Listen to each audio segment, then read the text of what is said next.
咁我哋而家嚟到咗根津神社，咁根津神社咧係東京最古老、地位亦都最高嘅神社之一。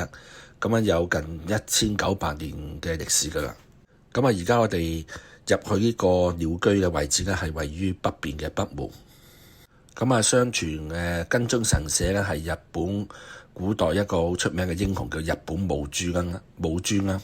大概1900年之前創建嘅。佢喺東征嘅途中，為咗祈求呢個神道教嘅武神叫做須佐之男命嘅庇護，而建立咗一個神社。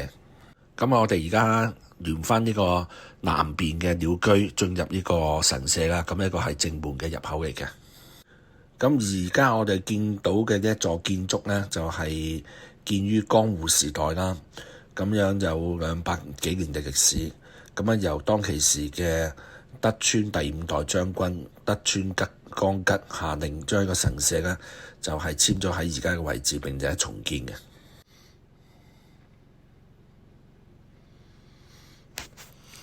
進入神社喺個右手邊，我哋見到有座放生池啦。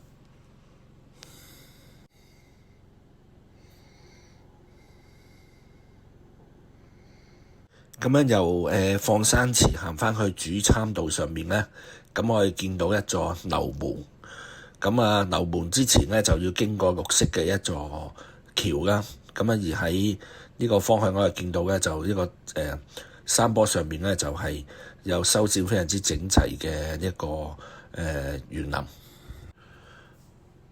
跟住我哋就睇到有寫住根津神社牌匾嘅一個樓門，亦都係喺其他寺院嚟講呢，就叫做，或者神社嚟講呢，叫仁王門啦。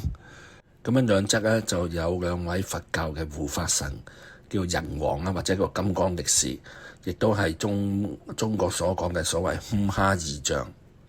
呢座樓門同神社主要建築一樣呢，都有300年嘅歷史啦。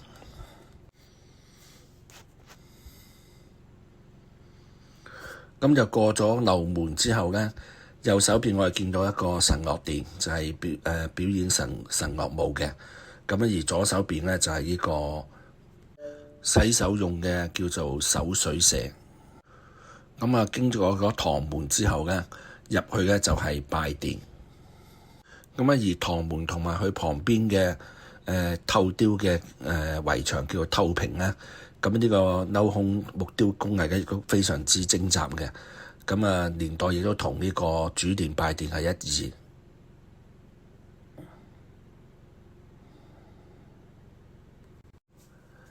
根津神社呢，係著名嘅叫東京十社之一，可以講係東京都內裏面規格最高、最具代表性嘅神社之一嚟嘅。而佢頭先我哋見到嘅樓門啦、堂門啦、透屏啦，同埋拜殿、本殿，仲有幣殿呢，都係入咗叫做國家重要嘅文化財。而啲珍貴建築呢，當年都係喺二戰時期嘅東京大空襲之中呢，就幸免於難嘅。所謂嘅東京十社呢，係指東京都內面呢10座歷史悠久、地位崇高，同埋同日本皇室之間有深厚淵源嘅神社。最早起源於就係明治嘅元年啦。一年呢，就明治天皇呢將都城從京都呢遷至去東京。為咗祈求新首都嘅安寧同埋民眾嘅平安呢，就天皇喺東京更加選定咗12座神社，將佢界定為叫做准納祭社，即係話天皇使者可以參與祭祀活動嘅神社。實際上呢項制度呢，就3年就會廢止咗噶。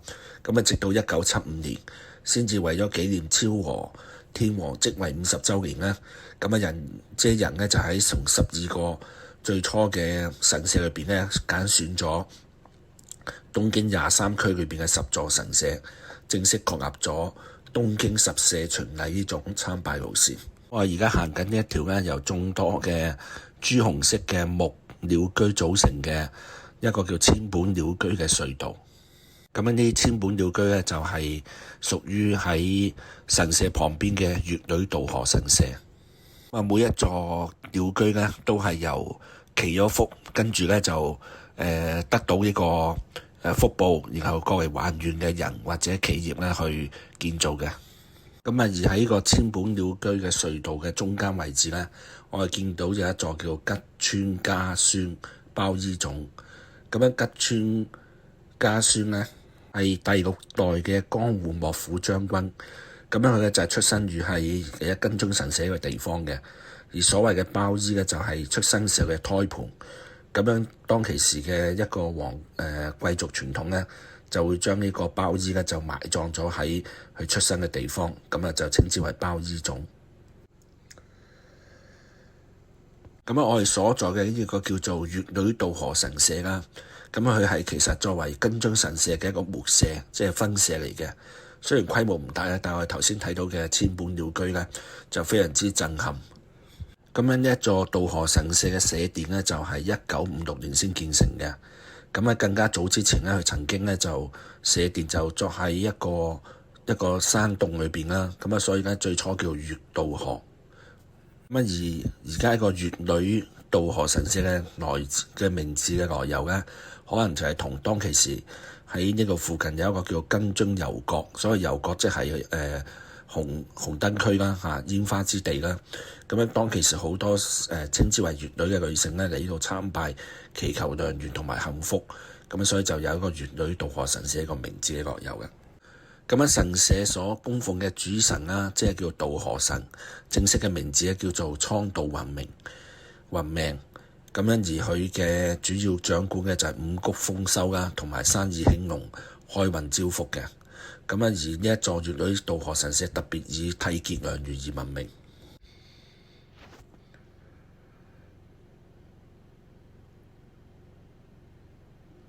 咁我哋講翻根津神社嘅主建築啦。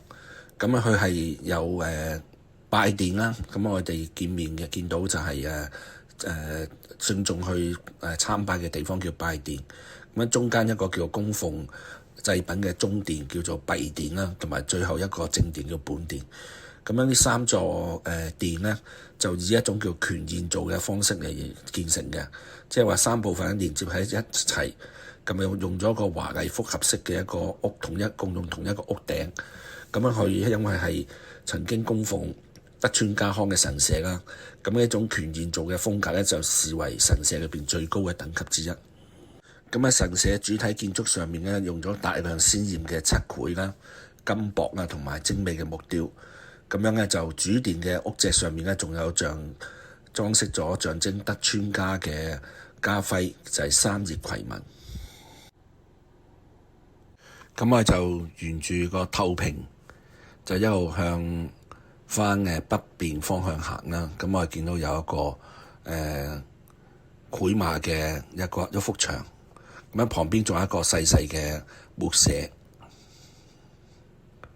咁啊，然後咧就向翻北邊嗰個鳥居就出去，就離開咗神社啦。